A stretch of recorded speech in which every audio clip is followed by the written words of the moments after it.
Everyone, our Bible verse for today is all about 1 John 2:15 to 16. Sabi dito, do not love the world or anything in the world. If anyone loves if anyone loves the world, love for the Father is not in them.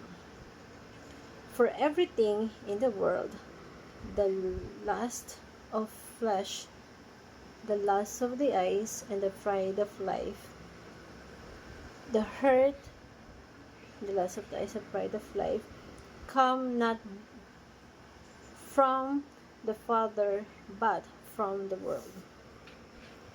So,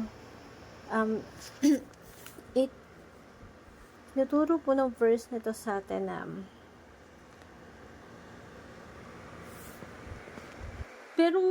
merong iba't ibang klaseng tao. Yung unang Christian monks na tinatawag, sila talaga yung sa sobrang dedicated nila na i-separate yung sarili nila from the desire of the world. Ang gagawin nila, example, meron sila nakitang sexy na babae. Sinusunog nila yung kamay nila para yung desire ng flesh nila na pagnanasa ng katawan nila mawala yung pagnanasa na yun. Ganun sila ka-separatist.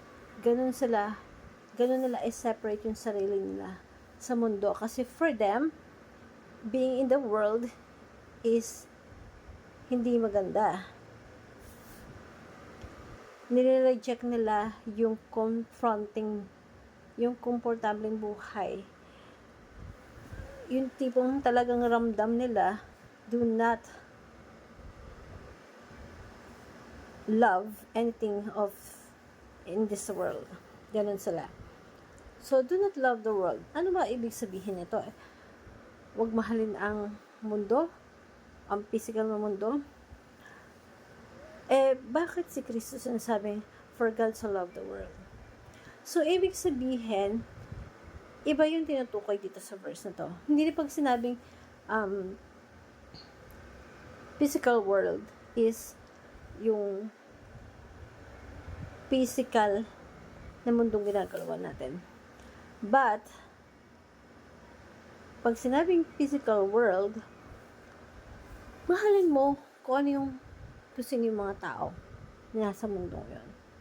Pero ang sinasabing wag mahalin is yung kasamaan. And that is lust of the flesh, lust of the eyes, and pride of life.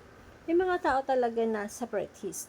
May mga tao naman na being pathetic of this world. Sila yung papasok sa trabaho, papasok sa school, pero walang sympathy, walang pagmamahal sa bansa. Yung tipong wala akong pakialam kung anong gusto niyong gawin sa mundo. Ganun lang siya. Passivist lang siya. Meron naman na tinatawag na transformationalist. Yung transformationalist, ito yung gusto mong magkaroon ng pagbabago sa sarili mo, sa school mo, sa work mo, sa buhay ng pamilya mo, sa mundong ginagalawan mo. Transformationalist, being world changes. Sa family mo, sa network mo, sa trabaho mo, andun yung gusto mong may pagbabago. When we say do not love the world, literal, yung physical na kasamaan sa mundong ginagalawan natin. Yun yung hindi do not love the world. And wag naman tayo maging ascetic. Kasi pag naging ascetic tayo, ito yung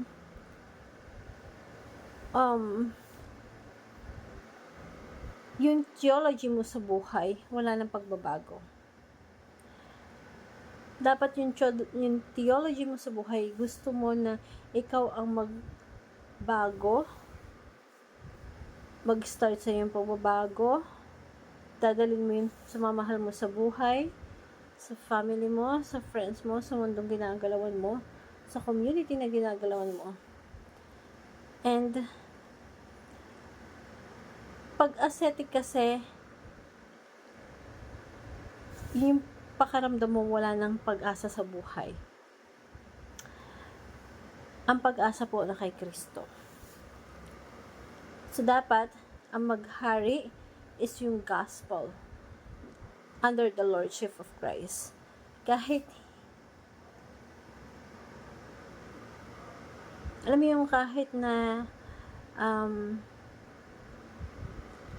sino ka pa, ano ka man, andun yung desire mo na magbago, malaki yung chance na ma-align yung kalooban mo sa kalooban ng Diyos. Yung plano mo sa plano ng Diyos. And sabi nga dito sa Proverbs, sa Jeremiah 29:7,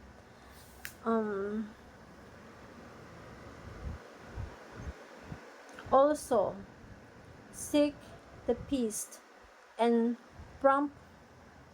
properly of the city on which I have carried you.